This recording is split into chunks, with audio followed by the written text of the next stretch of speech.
episode of Zone Coverage. I'm Cody Schoeler here with Ryan Root, as always, ready to talk about some NFL action, talking about the first week of the playoffs after a long, grueling 18-week season. We made it. We're there. It's not completely done since we do have a game tonight, Rams-Cardinals, which we talked about last week. Go check that out to see all of our now outdated predictions as well as that one.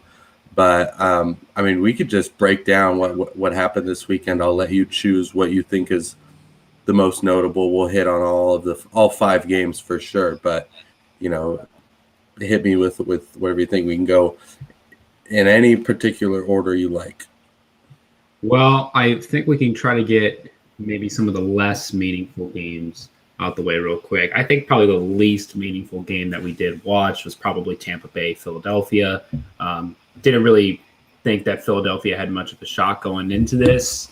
Not really downplaying Philadelphia's surprising season per se, but you're going up against Super Bowl champs. You're going up against Tom Brady. But even with a battered up receiving core, this game at one point was, I believe, 31-0 until the Eagles, tried to get one last hurrah in the fourth quarter and scored 15 to try to make it a 2-possession game.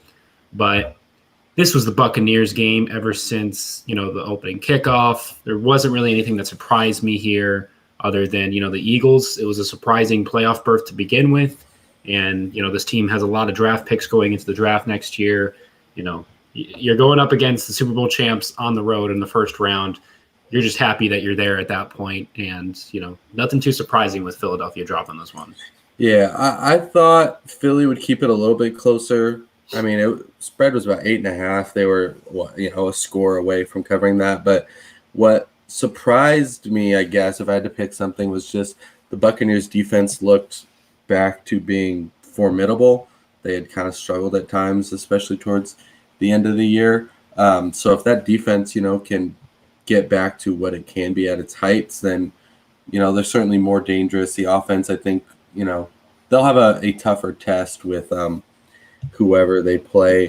But yeah, Tampa Bay was supposed to win this game and was supposed to win it pretty easily, and they did. Obviously, they had a great game, but it's more of the defense kind of coming back around that I think is the thing I'd be looking, because the offense doing what they did, sure, with all those weapons, all right, whatever, that was expected. But the defense, there was points where the Buccaneers had more first downs and points, and the Eagles even had yards for quite a bit there. So that is something that, is notable and is worth,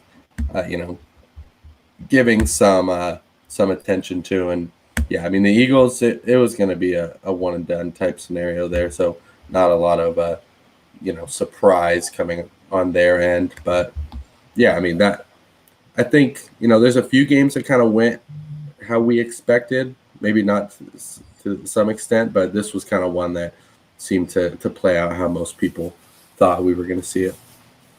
Yeah, and I guess the other kind of non-meaningful game, meaning, nothing too unexpected happened here. Steelers facing off against the Chiefs in Arrowhead Stadium, which I guess it's not called Arrowhead Stadium, or at least the field's called something else, is what I found out yesterday. I've been calling it Arrowhead for the longest time now. Maybe it's kind of like a Mile High Stadium at Denver kind of thing, or Sports Authority Field at Mile High, or whatever it's named. Yeah, GEHA Field at Arrowhead Stadium. Right, okay, yeah. So Steelers went on the road first round against the Super Bowl runner-ups from last year.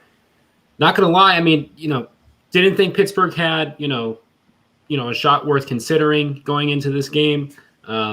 Also, turned on this game right as I came back into town last night, went out of town this last weekend, and saw literally the play where the scoop and score happened with TJ Watt, and they went up 7-0 in the second quarter. And I was like, okay.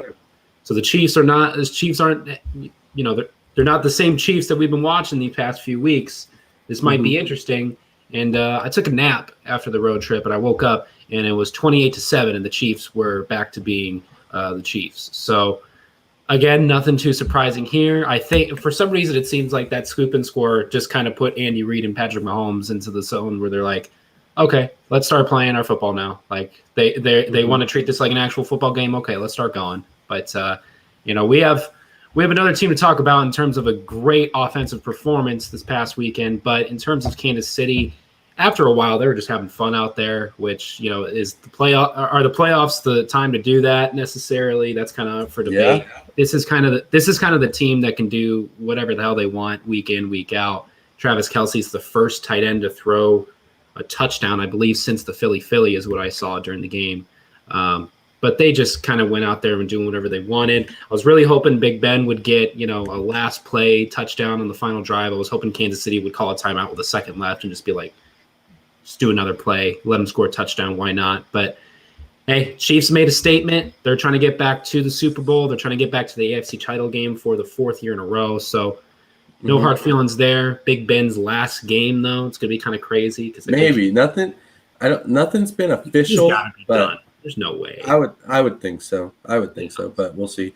But yeah, I mean, Kansas City. Yeah, it took a while. I think not a lot of points scored, and then I think what did it in is they got the ball back with less than a minute towards the before the half, and they were able to get a long touchdown to Kelce, and I think that was kind of what put them up for good and give them the momentum. But I mean, we'll have to see. Obviously, these games you have to take it with a grain of salt, figure out what it actually means. But when it comes to the Kansas City defense, which is obviously what we're paying attention to, because that is that's gonna be the make or break for them. Going to be what really sets them apart is if their defense can look like the second half of the year as opposed to the first half of the year. But I mean, they held Najee Harris to 29 rushing yards on 12 attempts, 2.4 yards per carry, no touchdowns, I believe. Yeah, no touchdowns. I mean, Big Ben had the second least passing yards of any quarterback this weekend at 215. But he didn't turn over the ball, though. That's what I think stood out most on his last game. Potential. He needed 44 attempts, 29, so he didn't have a great yards per attempt. He averaged, yards per pass attempt was under 5. That's not very good. A lot of dink and dunk. Wasn't really taking a shot. So, Kansas City, like I said, this was a win going in. We were pretty certain of that, and so for them to kind of go out there and make a statement, I think is what is impressive, because they ended up running it up, which do what you got to do, intimidate people, get your offense rolling, try out what you need to try out, give teams looks that you got something else to go off of next week. I was impressed. I think this is the Chiefs we were expecting in the playoffs, and as of right now, it looks like the Chiefs we got, and they're scary. Yeah, you can kind of look at this game much like the Tampa Bay game, saying, these two teams were the second overall seed in their conferences, and ever since last year, they don't get the first round bye. But just with the spread between these two teams, talent-wise, and just, their shot of making a Super Bowl, it basically was kind of a first-round bye if you really look at it, because these were kind of almost guaranteed wins for both these teams. There were never really moments where the Steelers or the Eagles kind of really scared these other teams, other than the Pittsburgh scoop and score. Yeah, they were up in like the second quarter, but maybe that just kind of woke them up. Is really scared them straight, more like it. Yeah. So now that we got the throwaway games, now we can at least have a conversation about really any of these games we can talk about. I guess we'll kind of go to. Let's go in order that they happened. Let's go. Let's start with Vegas. Since Vegas Bengals, okay, because that's probably the one we can have the biggest conversation about. And to be honest, why. But I think this was the one that we disagreed on. I think we were aligned on everything else. For me, it was more of just thinking Vegas could cover. They ended up, losing by 7, and line was anywhere from 6 to 4.5. So they didn't get the cover, but it was really close. So, the line was set a good place. But, I think it kind of played out a bit how we expected. Well, in a way, I think what's really surprised me is the Raiders defense was keeping them in the game early Mm-hmm. because there was a strip sack of Derek Carr that gave the Bengals really good field possession. Then there was just a huge mistake on the kick return that gave the Raiders a ball at the 2-yard line, and then a punt that got it to around the 50, and it was like 13-3, I think, when it easily could have been 21-3. So the Raiders were the team that we knew they were. They were a very scrappy, very competitive team that was never going to be out of the game, and it's kind of true. Even when the score didn't look great, they were always playing well. And in the end, it just came down to the Bengals had the better players. I mean, Jamar Chase really had a great game. Not like a ton of yards, but I think he did get a decent amount of yards. Let me see. Oh gosh. Oh yeah, there he is. 106. Yeah, 116 yards. And then he even got a few rushes in there. They were just getting him, their best player, the ball, which is very smart. It's what you should be doing at this point in the playoffs. And then Joe Burrow, 244 yards, 2 touchdowns, 70% completion, which is right where he was all year. Derek Carr, 310, touchdown and a pick, and needed more attempts. But in terms of the quarterbacks, I think what we expected. Derek Carr didn't have as good of weapons. They were able to not let Hunter Renfrow get a bunch of catches. Darren Waller had a very good game, had catches when he needed, but at the end of the day, the Bengals were the more talented team and they won. But the Raiders had a shot. The Raiders had a shot at the end, and I think that's at least what I was expecting. Yeah, another thing that I was expecting was really just the atmosphere that Cincinnati had during that game. I mean, this is the first playoff win for the Bengals in 31 years, so it's obviously a huge deal for this fan base, considering that this team is arguably the best that we've seen it in those 3 decades. Disregarding the Carson Palmer days, Andy Dalton, Chad Ochocinco, I can go on. But this game being in Cincinnati versus Vegas, could that have been a difference? I think it honestly could have, because Cincinnati, they were loud that entire game. That's all I kept seeing on all these headlines, was that Cincinnati was probably the loudest that this stadium's ever been. But, yeah, probably. I mean, I want to give credit real quick to Derek Carr, because I think he is still one of the most underappreciated quarterbacks in this league. We'll see if he sticks with this Raiders team among all the turmoil that's happened this year. I've seen that he could be a potential candidate for different teams. We'll have to wait and see about all that. But I do have to give credit to Derek Carr in his performance during at least that last comeback when they got at least in the red zone. They were getting like, they marched up that field. Is the thing. They were making conversions on 3rd and 4th downs. I mean, there was like a 3rd and 17. They were doing to the Bengals what the Chargers did to them. They were doing a 3rd and 17 that was just a beautiful throw to Darren Waller. I mean, they had 4th downs, 4th and 10s that they were going for. I mean, it was a great last game drive by Derek Carr. And honestly, I mean, he had, I think it was on 3rd and goal, the second to last play, a ball that went off Hendrickson or Hubbard's helmet that was going right to Darren Waller in the flat and could have been a touchdown. So it was really close. I think, I want to give more credit to the Raiders defense because they really stepped up and they don't have these huge playmakers that other teams have. I mean, no, it's Max Crosby's getting some love. Right. Casey Hayward's still really good, but there's not a lot of superstars there. And while the offense was struggling, the defense really stepped up. Right. I mean, every time I see the Raiders defense on like a promo advertisement for a game or, in the highlights or whatnot, guy I see most times is Max Crosby. And correct me if I'm wrong, I don't think he made the Pro Bowl this year. I think he made the Pro Bowl. Did? Okay. I think so. So Max Crosby being your focal point on defense, I'm not saying the guy's a bad player by any means, but you don't have an Aaron Donald, a TJ Watt, like that's what's kind of interesting about the Raiders defense and just the team in general. There's not really that generational player in their position other than, probably Darren Waller. But obviously I have to give credit to the Raiders for the last minute comeback attempt, at least. Yeah. No matter what happened in this game, it seems like the entire conversation is surrounding this first half missed whistle call from the referees that led to a Joe Burrow touchdown. Now, I'm not sure what your thoughts are on this because we did discuss about this during the weekend. We all just watched the games, got ready for the show. But this to me is just showing. I mean, so don't get me the wrong. The Raiders have been a part of plenty of controversies in the past. I mean, I can just mention the tuck rule alone, and people will know what I'm talking about. But this doesn't match up anywhere in the same sort of atmosphere as the tuck rule sort of thing. Much of the reason being, you had an entire second half of the game to play. I understand they won by 7 points, and if that whistle didn't happen, then they wouldn't have gotten the. They were in the red zone anyway, so they were probably going to get a touchdown.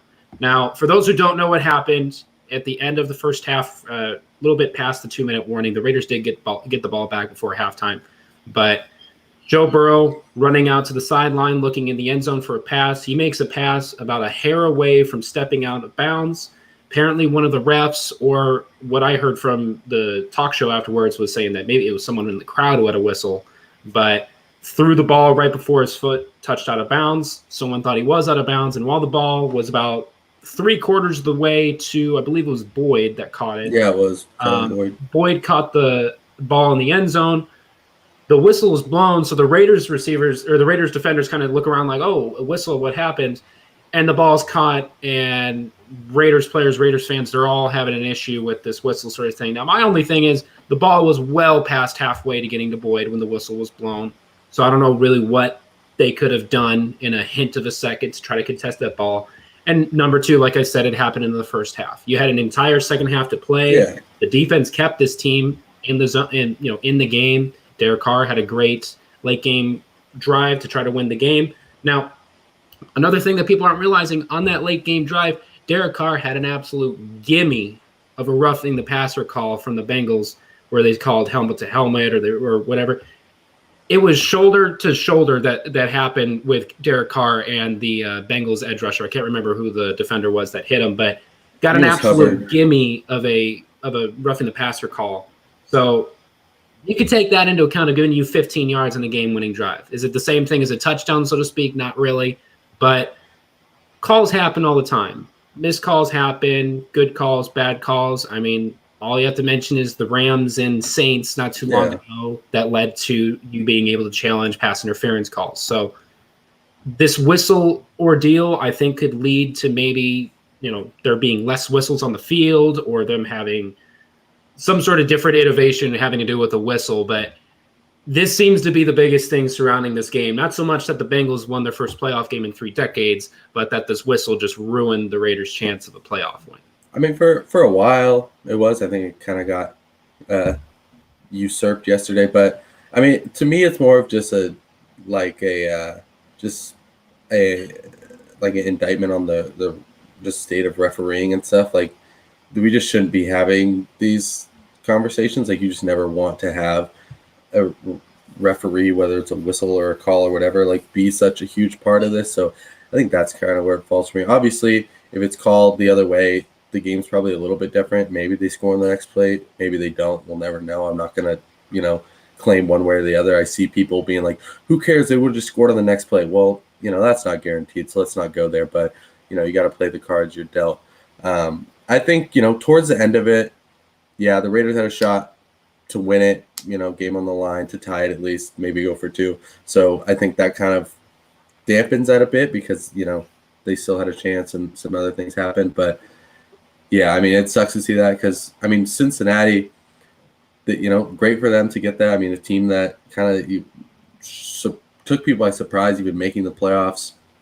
We'll see. I think that, I mean, that's 2 weeks in a row. Teams have been able to just get what they needed to almost to the end zone on a final drive. That's, not what you want to see in the playoffs. That's when you want your defense to play the best. So we'll see, because that's not going to work against, I mean, their matchup's set.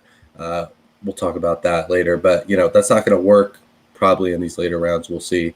But, props to them. They got their win. They played really well. The offense is certainly dangerous. Joe Burrow has never lost a playoff game. So, there's some things to hold your head up high there, Cincy.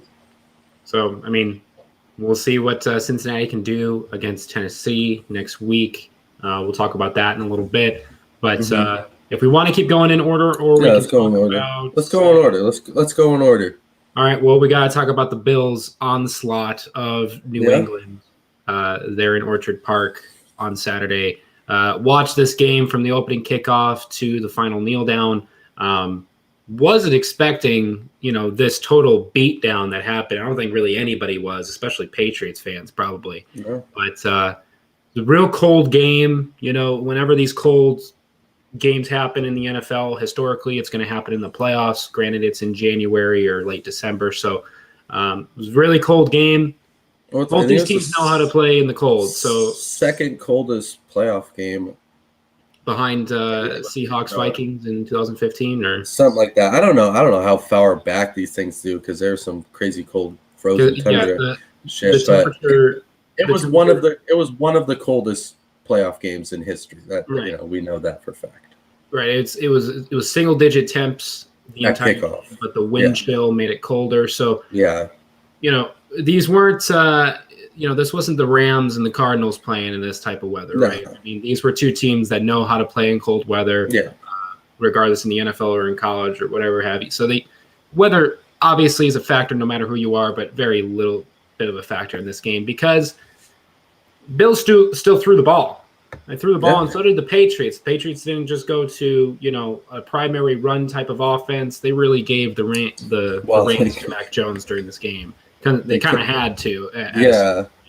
But I mean, Bills started off real strong with a touchdown in the opening drive.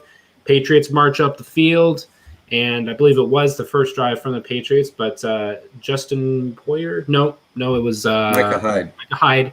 Micah Hyde got the amazing interception at their own goal line to stop the Patriots from scoring a touchdown.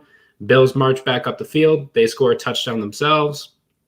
And, are you going to go through this whole thing? Because I'll give you a summary of every Bills drive. I was going to wrap it up real soon because I was going to say I'll give you the Bills scored a summary of every single drive they had. Give you a summary of every Bills drive. They scored a touchdown every time. It was one of the best offensive performances. From this Bills offense, or just the Bills in general, I guess. There's a missed extra point. Were the 2 extra points that were missed. Yeah. But they scored on every single friggin' drive. Yeah. Which this is someone had a very specific stat that said, this is the only time in history that someone has scored 7 touchdowns and not had to punt or turn over the ball once. Yeah, probably. They scored 7 straight times, whether it's a record or not. It's immensely impressive against any team, but you did it against Bill Belichick in the playoffs. I mean, is there much really to say on the Bills' part other than there's half? I mean, there's a lot to say. I mean, first, I want to say I feel vindicated when it comes to the Patriots because this is kind of what I've been saying. I don't think you could win a playoff game with Mac Jones, and I didn't think that your defense was good enough to carry a rookie quarterback like that. And I mean, we saw that happen. They were outclassed by the Bills. And, the weather was the factor the first time they won, and they ran it down the throats. Didn't work this time. Bills are a more talented team. And this is what, if you're a Bills fan or a Bills, supporter, somebody that picked them to win the Super Bowl, somebody that maybe put money on them to go to the Super Bowl, whatever, this is what you want to see. Because when the Bills are operating at their peak, they are top tier. Now, they haven't been doing that a lot throughout the year, and that's where the issues are is, Kansas City, Green Bay, I know that they're going to be close to their best. I didn't know with the Bills, who knows?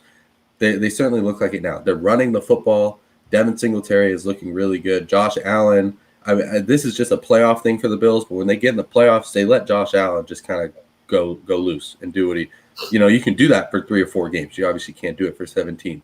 So that's why I put him as the second best quarterback in the playoffs for the AFC because he's so dynamic and he can carry a team. They've got the weapons. Their defense is really good. It was better than the Patriots defense. I mean, throughout the season, honestly, they just didn't really get a lot of buzz there. And, this is a complete team. This is a very, dangerous team. This is a team that can win a Super Bowl and challenge for a Super Bowl. Obviously, they'll have to play like that again, but I mean, they can do it. They're looking now like the team that they were last year, which they didn't look like for much of the season. And the Patriots, obviously, we didn't necessarily think they were going to be a fantastic team going into the season. the Patriots weren't necessarily a fantastic team at any point, really. Obviously, there's a chunk where they took down some big teams. They had a great win streak ahead of them, but we were never considering this team to be among the best in the league with the Packers or the Chiefs. No. This was a team that got hot in the second third of the season, and when they got that second game against Buffalo, that big loss in Foxborough. Yeah, kind of seemed like that with the fall apart a little bit for the Colts game. I think was right before that. That was kind of the downfall, because I think you see it when they matched up against better teams, they didn't usually win. We've talked about Bill Belichick's great at winning when the talent level is in his favor or equal, and he elevated this team above their talent level. This team under 90% of the other coaches doesn't make the playoffs. So props to him. He had a great season. If this team finishes 9-7 and doesn't make the playoffs but gets so close, then that's even probably still looked at as a good season. So we saw something good for him. But yeah, the Bills are they're back to putting it together, and they're a threat for the Super Bowl. And I just want to say on Mac Jones' part. Not necessarily a great game by any means. Not like he didn't throw any touchdowns. He did have the only 2 touchdowns for the Patriots other than their 1 field goal. But Mac Jones, I got to say, I noticed this during the game as, in the second half. It was right before he threw his second interception, which wasn't necessarily his fault, so to speak. Kind of went through receivers' hands and led to a tipped interception there. But Mac Jones, for the majority of this game, even though they were losing the entire time of this game, they never led the Bills once. He was out there smiling. He's out there having, trying to have fun with the game. I'd be infuriated if I'm Bill Belichick and I see my quarterback smiling while they're down by 30 some odd points, almost 40 points. I mean, he's out there just saying smiling like, oh, we're about to get a first down here. We're about to get a score here.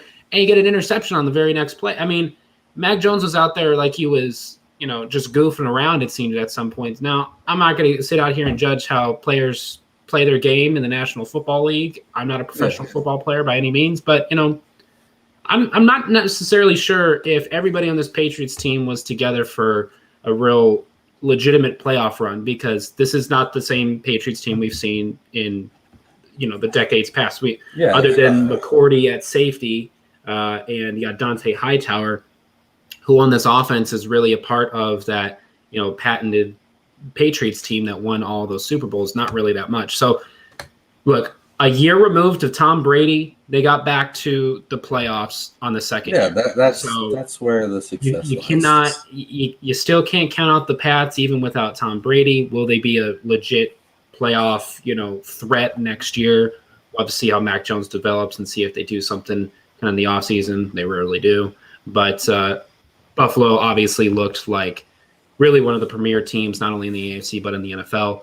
And then the last game that happened yesterday, we have Dallas taking on the Niners. They're in the $1 billion palace at 18. I told you this was the game of the week. This was the one to watch. Yeah, and we both agreed on this one. We thought San Fran was going to pull the upset, and that's exactly what they did. But I mean, do we really want to call it an upset at this point? Because Dallas, they were it was in the final quarter of the season, really. But as much as we could talk about the entirety of the game, I think we got to talk about the last drive, really. Yeah, we're going to start with that, and then we'll go back from there. Because, look, I mean, so don't get me wrong.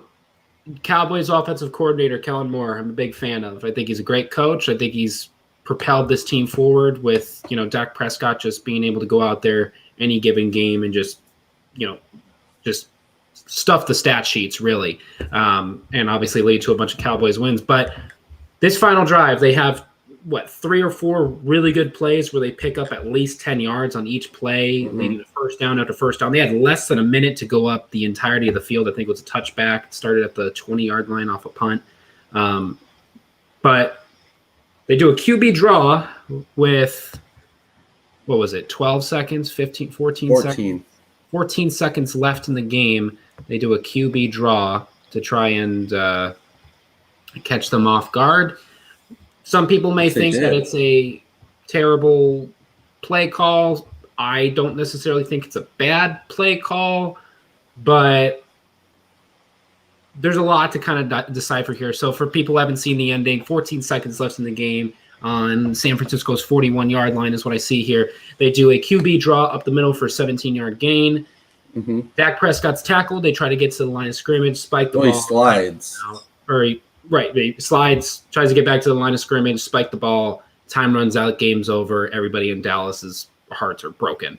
So I guess I'll hand it to you in terms of, do you think it's the right play call to begin with? I mean, my question for the people that are saying it's a terrible play call is I want to know what you would do instead, because you got to take what the defense is giving you. The first 3 plays, the defense was sitting back, 10-yard cushions, giving you the sidelines so you can take the sidelines. That play, they lined up with guys at like 5, 15, and like 25 or 30 yards on the sidelines. You're not getting a quick out route. They were basically at a point where the Niners were going to make them either get something over the middle of the field and try to get a time to spike it, or a Hail Mary. And so if you're going to do that, I think the QB draw is actually a good call. It did catch him off guard. The problem is Dak Prescott went too long. He should have slid about 5 yards shorter, and they would have had enough time. And also, some referee stuff again. Mm-hmm. You got to get the ball to the ref, who they're pointing out, oh, the ref was all the way back there. Well, the ref's job isn't to run right behind Dak Prescott. Right. We're not playing soccer here, right? If he slides 5 yards shorter, because they have 2 more seconds, and they would have had time even with the ref coming in. And if he gets it right to the ref instead of setting it with the center himself and the ref having to run in and kind of budge him over. So I mean that's what I think, because I want to know, what else are you calling with 14 seconds? Because it was really a Hail Mary, and a pass over the middle is going to be even harder, because you're going to have to drop back. You're going to have to run there, then throw it there. Then even when you go down, I mean, you can give yourself up, but they're probably going to pile on them. So I think it was a pretty good call. You're trying to get a few more yards, and Dak Prescott should have slid at like 10 yards. And we're probably looking at a Hail Mary. And guess what? Your Hail Mary is probably not scoring anyway. So, is it really big deal? It's not like you're at the 2-yard line. You're going to have to throw up a Hail Mary, which, there's a very low percentage on that, hence the name. So, really, I mean, you can point to a lot of the other stuff from the Cowboys during that game. I mean, it's kind of, you can do that with every game. It's why, football, you can't pick one play and say, oh, if that's different, unless it's the final play of the game, things change. You can't pick one play and be like, well, if they score here, then look, they would have won by 1 instead of, losing by 6. It's like, sure, but that changes everything. So at the end of the day, it's similar to the Raiders and the Bengals. Yeah, something happened. It sucked, but you put yourself in that situation. You scored 16 points or 17 points in a playoff game. You really think you're going to win that? Like, it is what it is. Unless it's Super Bowl 52, I think is what it was, right? Rams Patriots. Unless you're playing in a boring game like that. But then your defense is going to step up, and I mean, because just looking at the stats, Dak Prescott did not have a great game. 250 yards on 254 on 53 completion percentage, a touchdown and a pick. I mean, Zeke didn't do anything. The rushing offense was non-existent. 12 carries for 31 yards. Dak Prescott's the only guy really. And Dalton Schultz played well. Cooper, I think, was involved, but I mean, CeeDee Lamb didn't do anything. I think he got a lateral on their little hook and ladder they did, but I don't think that counts as I don't believe that counts as a reception. So I guess 1 reception. Okay, so that does count as a reception, I guess. But I mean, at the end of the day, if you are the team with Kellen Moore and Dak Prescott and all this, like, if you're supposed to be the best offense in the league, which I disagree with, I think that, they're actually kind of underwhelming. You got to score more points to win. And that's kind of the case, because the defense didn't do a terrible job.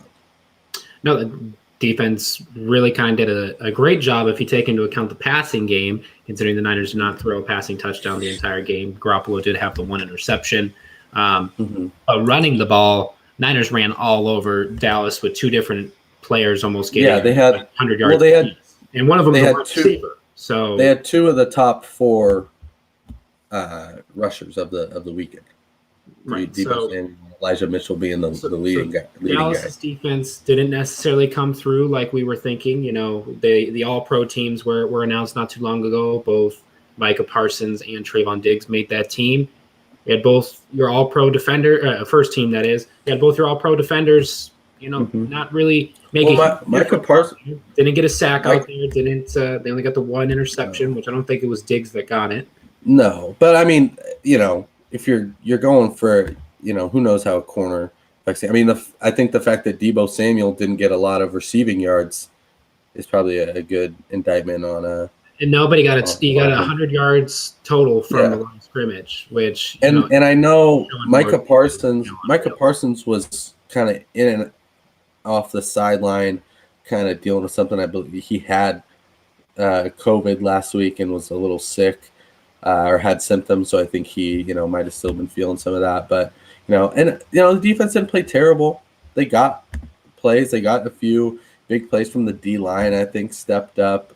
The Cowboys offensive line really just did not really live up to their name when it came to going against the 49ers defense, which there's not many defenses that can really take out the Cowboys offensive line other than obviously the Niners. But back to what I was saying about Kellen Moore, I mean, regardless of what someone thinks about this QB draw, play call, like I said, I don't think it's necessarily a bad call. You don't think it's really a bad call at all.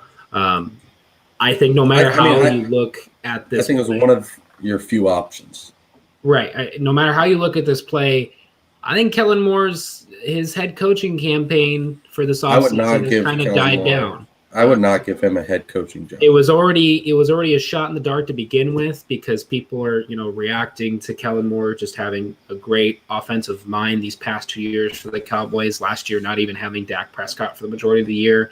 But Kellen Moore, I think your head coaching opportunities are kind of little to none at this point in the offseason. I'm not sure Jacksonville would want to roll the dice at this point. So unless he gets the Cowboys job, but they said unless Mike McCarthy just says screw it and just give it to Kellen anyways. I guess maybe that's the only real shot. Fire him, but they said. But I want to talk about the Niners because I think the Niners played really well. I mean, we both thought they would win, and I think this is kind of the reason for it. I think Jimmy Garoppolo, he did have that one. I mean, he had the least passing yards of everybody, but he only had 25 attempts, which is, I guess the same as Josh Allen, but very different offenses. 64%, obviously no touchdowns, had the one interception, which was kind of just a bad overthrow. But I mean, it's why the Niners are scary. They just know how to get the ball to their playmakers. Jimmy Garoppolo, yes, had one bad play, but he doesn't do, a lot of things bad. And Deebo Samuel is one of the best players in the league right now, one of the biggest game changers, and he showed it in this game because even without getting a ton of receptions, they get him the ball. He was able to make a difference.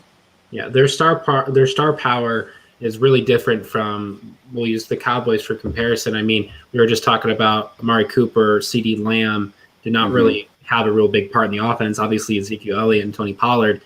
With this Niners team, I mean, Elijah Mitchell is a rookie, right? We're not dealing with a Pro Bowl or All-Pro type running back really yet. And Deebo Samuel. He was one of the best in yards per game, though. So he's very effective. So I'm saying, there's not a whole lot of star caliber in terms of name, so to speak, yet. And you can even say that on Deebo Samuel's part, even though he's the one who just made his name throughout this entire season. But George Kittle, arguably the best tight end in the league to Niners fans. But you have all these different playmakers on this offense, and if the Niners do not have a good offensive performance, like today, yesterday, you could say that they didn't have a great offensive performance, but it was enough to get the win. But there's not these conversations of, oh, well, they didn't use Kittle enough. Yeah, Kittle had one reception for 18 yards. They still got the win. I don't think he really cares. Brandon Ayuk was the leading receiver and not Deebo Samuel. Do you think Deebo Samuel really cares? No. On the Cowboys, you got CeeDee Lamb and Amari Cooper playing tug-of-war to be the number one receiver. You got Tony Pollard, who could start for half the teams in the NFL at running back, and Ezekiel Elliott, who comes to play, and then sometimes he just is holding the football and hoping somebody, helps him to get a first down, it seems. But that's what's kind of interesting about this Niners team is that there are playmakers on this team, regardless of their name backing them up or their star power, their caliber. This Niners team could be a sleeper for the remainder of the season, of the postseason. We'll just have to see. But as much as we could talk about, or go ahead. Well, they've got a great weapon in Robbie Gould, a kicker who's never missed a field goal in the playoffs, and sometimes it comes down to that, and to have that in your back pocket, there you go. But and I don't mean this in a bad way, that they're a system team, because I don't want to say that to diminish them. It's just the system works, It's not relying on this player to do this or that, George Kittle gets one catch, he can have 13 next week, you don't know. The system. The guys are going to work. Same with the defense. I mean, Nick Bosa's a star. Fred Warner's a star. But, you got a lot of guys just playing well, playing together. And, you get hot, you get hot. They've done it before. Jimmy G can do it before. He's going to have to, hold off on those picks and bad throws. And, they can beat damn near anybody, which we will talk about. Yeah, I mean, as much as we could talk about the Rams-Cardinals game, that has not happened yet, and it's happening tonight. Regardless, we talked about it last week, and I we were both on the Rams. Cardinals. My opinion has not changed on this game. No, nothing has changed. J.J. Watt might be back. Maybe it keeps it closer, but yeah, I'm not worried. So no matter which team wins tonight, we can't talk about obviously this next weekend with the divisional round coming up. No matter what team wins tonight, they will be playing the Buccaneers next week on Sunday. 3 o'clock is what I see here. So yeah, we both believe it's going to be the Rams, even if it is the Cardinals by some miracle. They'll play the Buccaneers next Sunday. And reason I think we can get this game out of the way, quote unquote, is I think if either of these teams were playing Green Bay and the Niners hadn't won yesterday, it'd be Green Bay all day. But this Buccaneers team, if they're going up against the Rams, that'd be a little tough for me. If they're going against Cardinals, no chance in hell I'm giving it to the Bucs. I mean, you're not going to have another. I mean, if the Cardinals win, then I mean it means that they can be dangerous. Because I mean, what we've seen is it's about playing hot. If you told me 2 weeks ago, Chiefs or Bills, I'd be like, Chiefs. What are you talking about? But now, it's way up for debate, because it doesn't matter what you've done really the rest of the season. It matters what you do week to week in the playoffs. So if the Cardinals come out and they play their best game of the season, then sure, they're dangerous again because they've gotten to their points. I just don't think they're going to. And if the Rams come out and they play their best game of the season, then I'll be impressed by that too. So we'll see. The Bucs, they played a great game like we talked about, but I think whoever does get by, I'm obviously assuming it'll be the Rams. I think it's going to be a close game, which I would take the underdog in either scenario. So I think Rams. They do have a prohibitive line for both of these games. Rams would be 4-point underdogs. Cardinals would be 6-point underdogs. Either way, I think it'll be close with a chance of either of those teams to win because the Buccaneers, sure, they did against the Eagles, but I don't know if you're going to be able to do it against either of these teams. We'll see, because it wasn't Brady, leading this team on his back, which we all think he can do. It was a little different. So if Rams win this game against the Cardinals tonight, which I'm sure as hell betting on, then the Rams will play Tampa Bay next weekend. Obviously, like you said, with it being a week-to-week sort of thing to see who has the most momentum going into these games. Yeah. I'd pick the Rams to take out Tampa Bay, much so that Tampa Bay did take out, quote unquote, the Philadelphia Eagles. It's not like they had much of a, real dangerous presence going into the playoffs. But I take the Rams in this scenario. But if the Cardinals pull a miracle tonight, if they win like 60-0 or something like that, then maybe I give them a good shot to take out. If they do what the Bills did, then we're talking about something different. But the likelihood that's happening is low. But just looking at the Bucs got a great matchup, because what do the Eagles do better than anybody? They run. The Buccaneers have a great run defense. I think they're vulnerable in the secondary. The Eagles aren't going to take advantage of that. Either of these teams will. I think the Rams certainly will. Cooper Kupp is playing like the best receiver in the league this year, and even the Cardinals. They've got the offensive weapons. So we'll see there. But I do think the Buccaneers are vulnerable, and I think this was more of a not a fluke or whatever, but winning a playoff game against the Eagles doesn't say anything for what's going to happen in this next round, because I think both of these teams are significantly better.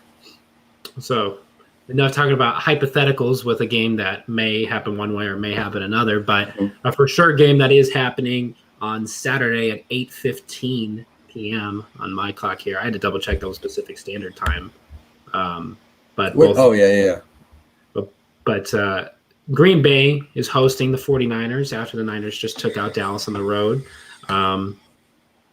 Look, San Fran, I mean, you had a great game, had a great road presence against Dallas that really people were kind of scratching their heads about going in the playoffs, but nobody has been scratching their heads about the Green Bay Packers.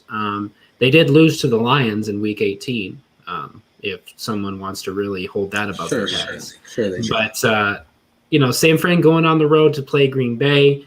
I've said this the whole year. We need to see how Green Bay plays in the playoffs, but luckily for them, in the first round, they're playing a team that does not have much of a chance to really upset them. If they were playing the Rams, if they were playing, even the Cardinals that were an inch away from beating Green Bay earlier in the season. I mean, the Cowboys were – I mean, the Niners actually had a closer game against the Packers, if you remember.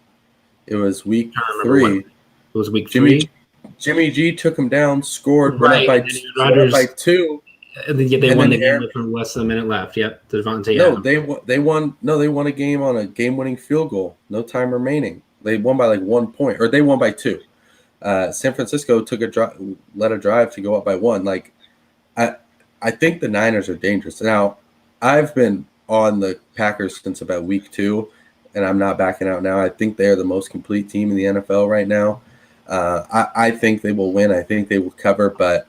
I think they will win. The cover, I'm not going to pick the Niners to cover if I don't think they're going to win, but I would not be shocked at all if this is a 2 or 3 point game that comes down to the end, because I think the Niners play close games, and I think the Packers can win close games. So, we'll see. But, I mean, yeah, these two teams played in the playoffs a few years ago, and the Niners destroyed them. But this was a much different Niners team. I would still take Green Bay to win. Not too different, if you really. I mean, it was different as in they were like one of the best teams in the NFC, and they went to the Super Bowl that year, and they had one of the best defenses in the league, and they had a running game that was dominant. They're like a toned down version of that, whereas now the Packers are the better team. So we'll see how it goes, but I wouldn't be surprised at all if the Niners win. I think, you'll be able to watch the game, and it'll make sense why the Niners win if they do. And if anything, the Packers should be looking at that previous game from a few years ago and say, well, what did we do wrong? We have a pretty similar team from what was 2 years ago now. We have a pretty similar team than we did then. Same head coaches, same real big playmakers on both sides. Nick Bosa is going to play in this game. So I will still take the Packers over the Niners. Yeah. We're going to see how much juice is left in the Packers tank here. But I think this is, a good first-round matchup for them to take on, considering. I wouldn't be surprised if this is the closest game of them all. I don't know if I can give the Niners that much credit to be. I mean, yes, they did win a good game against Dallas, and there's the littlest fraction of doubt for me in any team is the Packers, and that little fraction of doubt is because of the past 3 seasons. The Niners, I doubt them to a degree of, obviously, I'm not a big fan on Jimmy G leading a team, but also based on the fact of they're not playing at home this time around. They're not, they are taking on the best team in the league as opposed to it being the opposite 2 years ago. So I will still take the Packers in this scenario, but we can talk about the AFC matchups in the divisional round this weekend. First, we could talk about Tennessee hosting Cincinnati on Saturday at 4:30 p.m. Pacific Standard Time. So Tennessee, this is the game where the fireworks are supposed to go off because King Henry is supposed to be back, I believe. I mean, yeah, this comes down to one thing. If Derrick Henry is there and he's 80% healthy, 70% healthy, Cincinnati's going to have a long day because Derrick Henry will know how to propel this team forward, even though he's been sitting on the sidelines for double-digit weeks.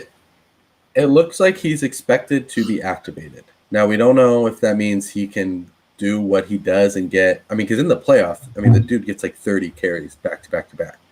And he just creates an offense that can succeed. Now, we don't know how healthy he'll be, but assuming he's good enough, healthy enough to be his normal self, Tennessee becomes incredibly scary. I believe they are favored by 3.5 here, so obviously a close game. And, I think something that doesn't get a lot of talk is the Titans' defense. Titans' defense is actually pretty damn good. They had 2 Defensive Player of the Year candidates at some point themselves. Sure, a while ago. With what, Landry III and Byard, if you really want to, I mean, Kevin Byard, I don't know if he got first team All-Pro. I know he got some votes. He at least got second team. He should have. He should have been the first one. Got most of the votes. I know Jordan Poyer was second, but we'll see how it goes with them. We'll see if the Bengals can do it again because, whenever you're the team that gets into the playoffs the year after, when you're not expected to, kind of your first time in it, everybody likes to still have doubts about you. I mean, the Chiefs could have gotten to the playoffs at 9-8, and we would be like, "Oh, it's the Chiefs." They've earned that. The Bengals, even with this one win, it's still, can they do it? What are we going to see? I'm not sure if Joe Burrow, is who he is this guy who just balls out when the game's on the line, then the Bengals are going to be a perennial playoff contender for a very long time because quarterback is the most important position. We'll see. But, I would take Cincinnati and the points here just because I think there's too much variance, with not knowing what Tennessee is or could be. I was really hoping you were going to take Tennessee because I was pretty much thinking the same thing. So, I mean, Tennessee, Derrick Henry is supposed to be back. But like you said, it seems like this entire game is weighing on the fact of one player coming back to try to change the dynamic of this game. If he does come back, he'll most definitely have a great game. There's not a single defense in this league that I think. Unless he's still not healthy enough and they rush him back, which I doubt they would be doing. But if he, like you said, if he comes back 80%, he's going to go off. And I mean, Tennessee, it's not like they were beating terrible teams towards the end of the season to get this number 1 seed. They did earn it, but if they earn this number 1 overall seed, just to have them cross their fingers for Derrick Henry to come back, for them to take on, the first opponent they get, that to me almost looks like a recipe for disaster for them to be, Derrick Henry's back. Okay, here, run the ball 30 times. Let's get the win. Is that it's your best player? It is his best player. It is their best player. And that's what any team would do in the playoffs. I totally understand that. But Tennessee has done it without him for numerous weeks now. Yeah. Not saying that he's irrelevant by any means, but now that you have your best player, are you going to go back to what's been working to get you this number 1 seed? Or you're going back to the best player that hasn't played in a while and is playing arguably the hottest team in the league right now. You're going back to Derrick Henry. I have a question for you here because you like to talk about coaching a lot at times and pick coaches. Mm-hmm. Now this coaching matchup is probably the most lopsided of them all. Sure. Because you have Mike Vrabel, who, he's been doing it for a short amount of time, but he's proven that he is. Game, but he's won Super Bowls is really as a player, yeah. And he coach of the year probably. He's my pick. I was thinking about this. Nick Sirianni, not a lot of coach of the year buzz. Just throwing that out there. People love a first year. They didn't beat a whole lot of great teams. But people love a first year head coach who takes the team to the playoffs. Kevin Stefanski last year. I don't think he deserves it. I think it should be Vrabel with how much he's dealt with. Zach Taylor should be among one of those coach of the year candidates too for Cincinnati. Sure, yeah. But with it being lopsided, yes, this is Zach Taylor's first playoff series ever as a head coach. Joe Burrow's undefeated in the playoffs, so is Zach Taylor. So Sure, does that mean that they're the same coach? Obviously not. But Joe Burrow, I can playoffs. I'm talking even going back to college. You know, like he's won every that's my deciding factor for the game for he's needed Cincinnati. to. Zach Taylor has coached bad seasons. You know, like is that, and I'm saying like because it could come down to coaching. We don't know. And Vrabel, I mean, Vrabel can do weird things as coach. Like he does Belichick-esque things. He's, you know, I don't know if you've seen the times where he did it against Belichick. If you like take a false start on a punt, then like the clock runs again, and then you take a delay game. Like you can burn like a minute and a half on a punt between like 6 and 5 minutes or whatever. Like Vrabel does that stuff. Vrabel is going to, you know, he's one of the best like coaches you can have in these scenarios. I don't know about Zach Taylor. Zach Taylor's not proven at all. If it comes down to that, like I believe in Joe Burrow. We'll see. I mean, last week could have been something like I'm ready to believe that Joe Burrow is just a big game performer, and that's just who he's going to be. Like I'm all for that. But if it does come down, I know that you like to bring up coaching a lot when you make your picks, but it seems it's like a valid point for this game.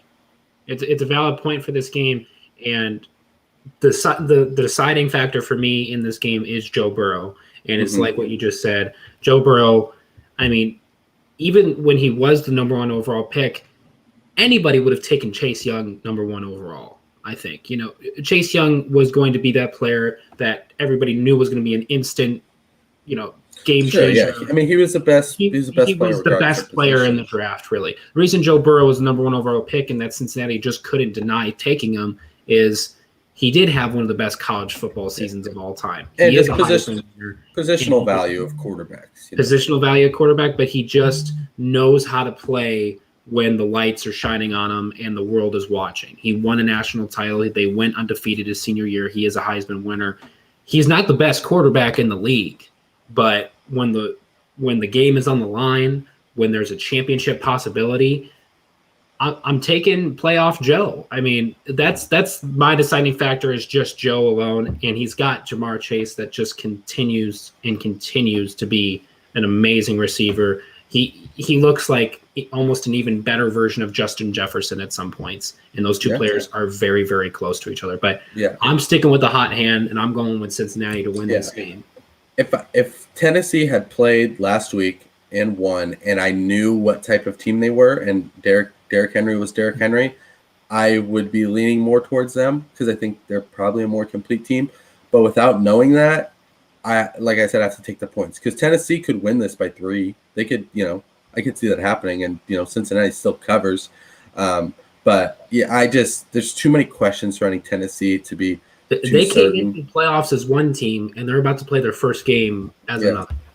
But so, I mean, it's Derrick Henry. So right. I just like if he had, you know, she shouldn't have played week 18. But if I knew if there was some certainty surrounding Derrick Henry, what he would be, what his role would be, then I could go with the Titans. But I don't think they win this game without Derrick Henry, like playing up to his, you know, certain percent of his potential. I don't think they can do it without it because I think that Bengals offense is so good. So I think that's where the questions lie because I think it's likely that Derrick Henry, while playing, is not at a level that good enough to win the game. I know this is a different sport, but this almost says, you know, Golden State Warrior vibes to me when they played the Raptors not too long ago in the NBA Finals. Kevin Durant was ready to come back. Yeah. His first game back, boom, there goes the calf. So, not saying that same thing's going to happen with Derrick Henry. Maybe I just changed him. I hope to God I didn't. But you can't rely too much on one player, even though it is the best running back in the league. But if there was one player in the entire league that I would be, you know, like say the Packers, Aaron Rodgers has been out for 8 weeks, and he's about to come back, you know, and like say they, you know, were able to do the same thing, I'd still be concerned. Derrick Henry is the one player that I was like, yeah, he could miss 2.5 months and come back, and like I'm confident that he can do it. It's just I just don't know his health. Like if he's healthy, he's going to be able to do what he can do. He is, you know, he is not a human being. So we'll see. Like I don't have any doubt on him if he's healthy. I just have doubt on, you know, whether he is and the Titans surrounding him.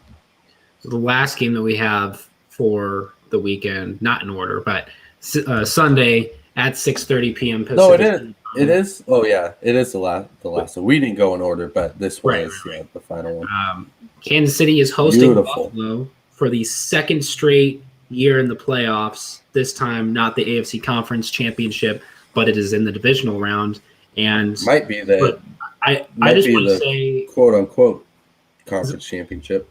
All right. I mean, I'm just going to say out the gate, just concerning these. Not only these two teams, but these two quarterbacks. Is this going to be like a rivalry that we get in the next, 5 to 10 years? Is this going to be the new, Ben Roethlisberger, Peyton Manning, Manning? Ben Roethlisberger, Peyton Manning, Tom Brady, Peyton Manning? It could be. Teams that don't play in division, but they are. But they match up in the playoffs all the time. I think this could definitely be one of those rivalries. I mean, it's like them. It's those two, and I think Lamar Jackson deserves to be in that category when he's healthy, obviously. But yeah, I mean, certainly. I mean, these two teams are probably going to be two of the best for a while. I mean, Joe Burrow could very well end up in that conversation as well.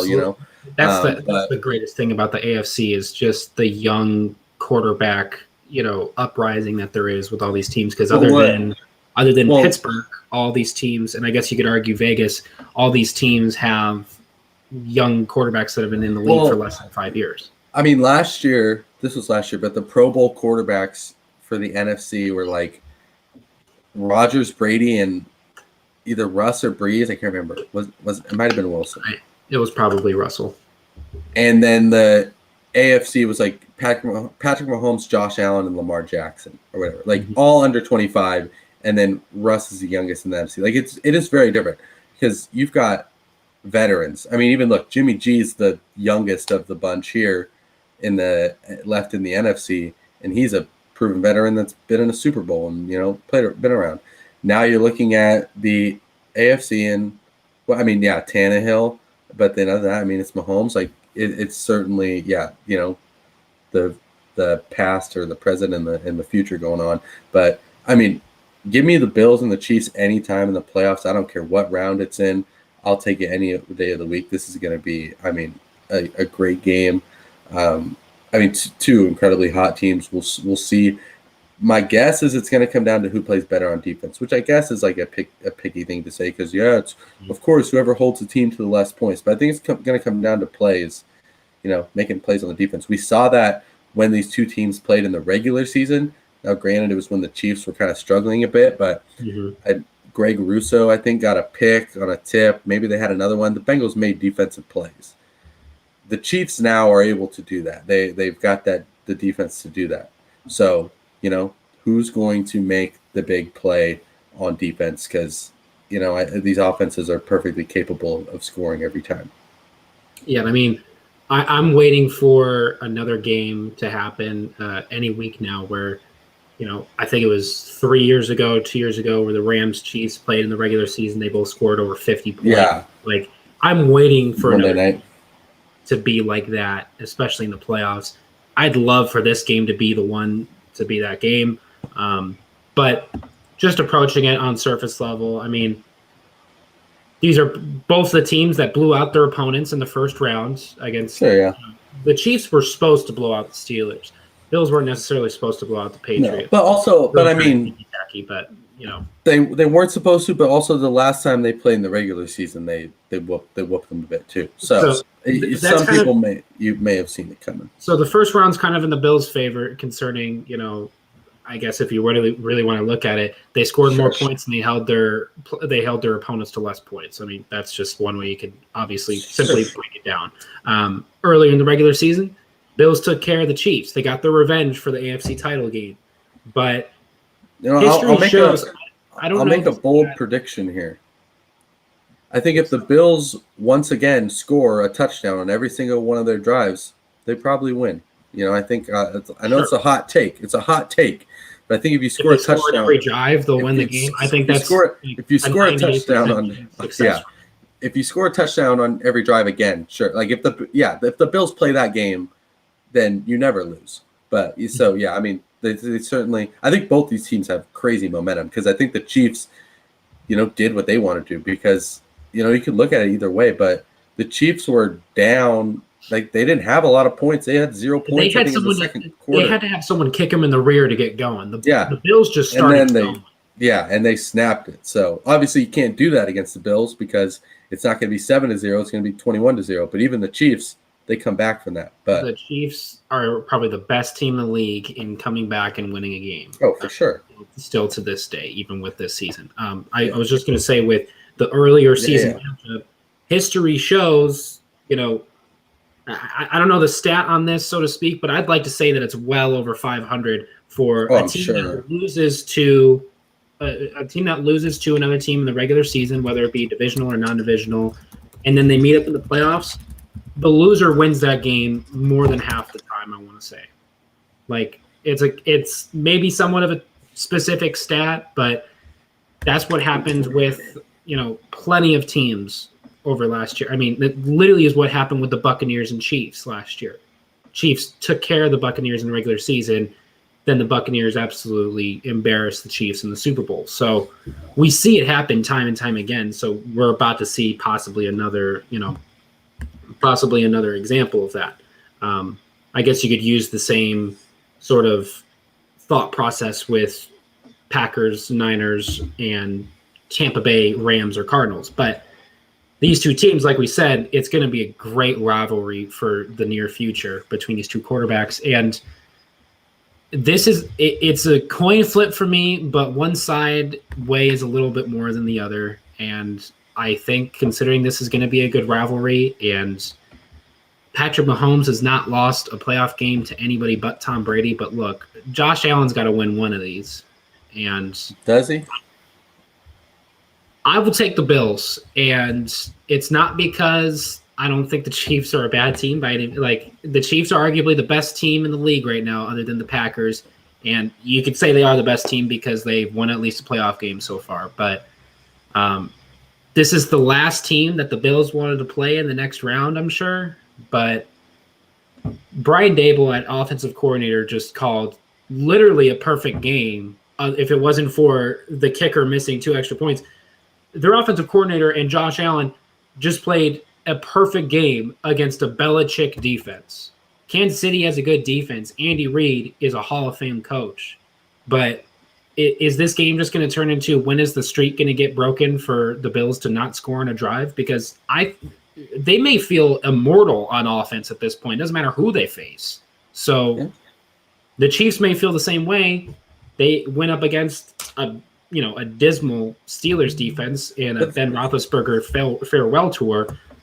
But I'll take the Chiefs over I'll take Patrick Mahomes over any defense any day of the week. So I hope this is going to be two Titans colliding with each other. But I think the Bills might silence Arrowhead and go on to the AFC Championship game. I mean, I'm pretty sure Pittsburgh got a better defense than New England this season. But I mean, their run defense was pitiful this year.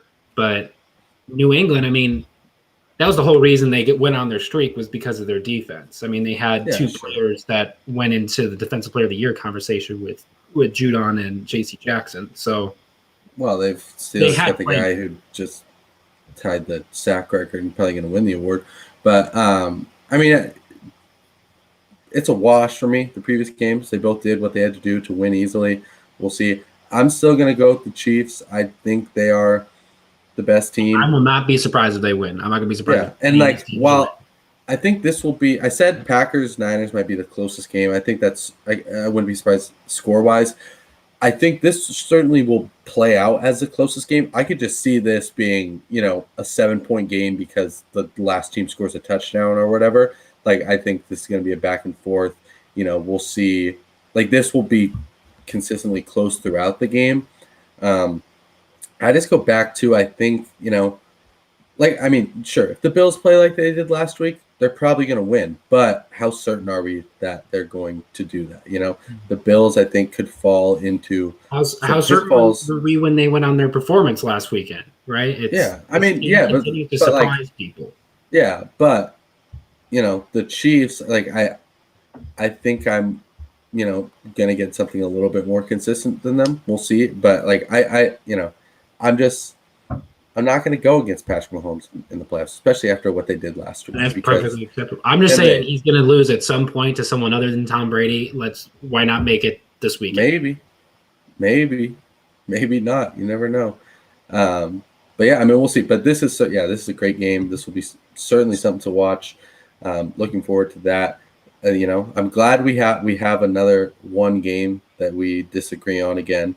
So I was hoping you were going to pick Tennessee. I thought I was going to have the hot take with Cincinnati, but yeah. Yeah, I mean, you got me on our disagreement last week, so we'll see what happens again. But that is going to do it for us today. Thank you for watching. We'll be back with you next week. When we do this, there will be all the games of the round done. There will not be another Monday nighter. So stay tuned for that tonight. Rams, Cardinals, some NFC West action. Who's going to win? We'll see how that goes. But reminder, you can follow Dash Sports on socials, Twitter, Instagram, Facebook, and TikTok at Dash Sports TV, as well as subscribe to the YouTube channel Dash Sports to keep up with what we've going on. We will take you through the playoffs and the Super Bowl here on Zone Coverage.